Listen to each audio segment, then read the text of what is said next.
तर तिथं हवामान खात्याकडून मुंबईला रेड अलर्ट जारी करण्यात आलेला आहे। सायनमधल्या गांधी मार्केट परिसर जलमय आहे। आढावा घेतला आपल्या प्रतिनिधी स्नेहा जाधव यांनी।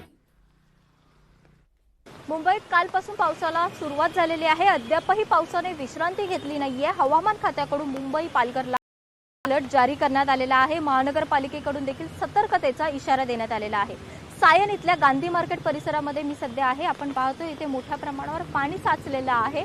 याच पाण्यातून वाट काढत वाहन चालक जाताना आपल्याला पाहायला मिळत आहेत। यामुळेच मोठ्या प्रमाणावर ट्रॅफिकचा सामना देखील त्यांना करावा लागत असतो। तर आपण तेच दुसऱ्या बाजूला पाहिलं तर हेच पाणी काढण्याचं काम करण्यासाठी पंपिंग मशीन या ठिकाणी बसवण्यात आलेलं आहे। 3 पंपिंग मशीन या ठिकाणी बसवण्यात आलेलं आहेत, परंतु अद्यापही पाणी मात्र ओसरलेलं नाहीये। पहाटेपासूनच गांधी मार्केट या परिसरामध्ये पाणी साचलेलं आहे।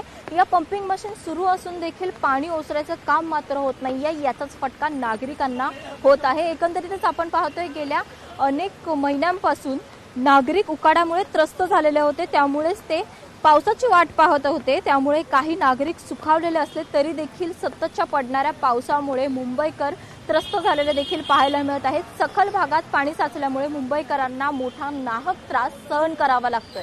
हवामान खात्याने पुढचे 24 ते 48 तास अत्यंत महत्त्वाचे आहेत असं सांगितलेलं आहे। तसंच गरज असेल तरच घराबाहेर पडा असं देखील हवामान खात्याकडून सांगण्यात आलेलं आहे। व्हिडिओ जर्नलिस्ट निकेश मोरेसह स्नेहा जाधव, लोकशाही मराठी, मुंबई।